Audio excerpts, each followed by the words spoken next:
Trees and utilities can coexist.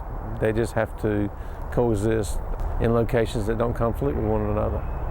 And that is very true of both our overhead facilities and our underground facilities.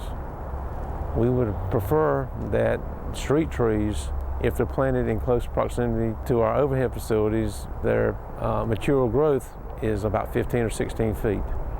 Our overhead facilities, at least the bottom of our overhead facilities, exists at about 18 feet, and obviously we would like to keep as much clear distance as we possibly can for safety reasons for our line workers from our overhead facilities.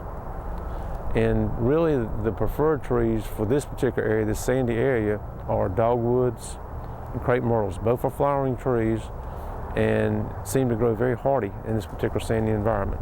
The facilities that we have put in over the last 25 years, the majority of the neighborhoods that we put in have been underground. And in doing so, depending upon the depth and the proximity to the root system of the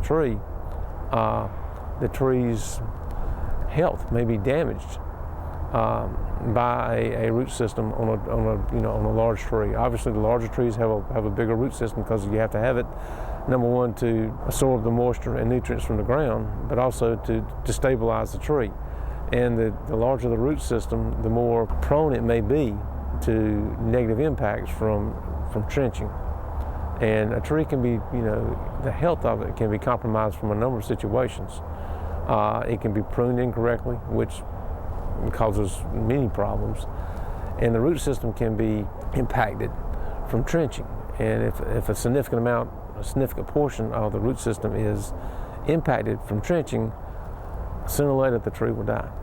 The real issue with trees are twofold. The tree, if it's unhealthy, it can, of course, damage our facilities. It can fall on a power line, but it can also fall in the opposite direction and damage the homeowner's facilities. And as a homeowner, you don't want either one of these issues to occur. In our underground areas, we have pad-mounted transformers. And pad-mounted transformers really look like green boxes. I'd say about a 3x3 or 4x4 green box. And generally they're sitting at the front lot line of your property. And while these devices may not necessarily complement your landscape or your landscaping plan, they are essential to the continued and reliable service that we provide you on a daily basis. Now, in order for these facilities to function properly, there's got to be a significant amount of air movement around these areas, around these facilities, because as they transform energy, they dissipate heat. And the open spacing around these facilities is necessary so that you can adequately dissipate, or so the devices can adequately dissipate heat. And problems occur when planting shrubs, low-growing vegetation is in close proximity to these devices. You're smothering them, and they really can't dissipate the heat they need to dissipate so that they can enjoy a long life. And secondly, if we do have problems with these facilities, if the plantings are close to the door, obviously we can't open the door and get into the box to fix what we have to fix in order to restore your service. So please be cognizant of where you plant low-growing shrubs and vegetation with respect to our underground facilities.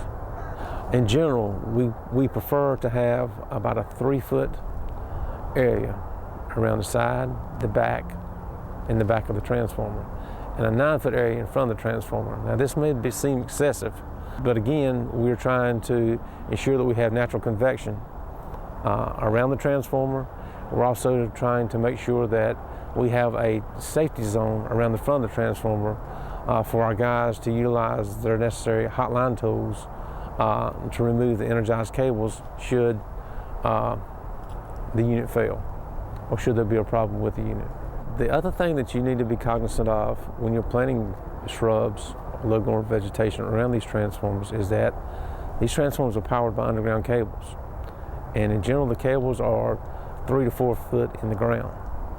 And so anything that you dig deeper than 3 or 4 foot, you're going to run the risk of running into an energized cable, which you certainly do not want to happen. Look at the root system of the shrubs that you're planting, because Again, we don't want roots encroaching into our energized equipment. The bottom line is this: make sure that if you're going to plant around transformers, call ULOCO, get a locate ticket, have the underground facilities marked before you dig.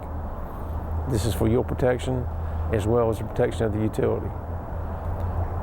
Make sure you choose plants that are hardy, and make sure you choose plants that their root system will not impact the reliable operation of our electrical equipment. If anyone has any questions about where to plant trees or the variety of tree to plant in close proximity to our power lines or our underground equipment, please give us a call.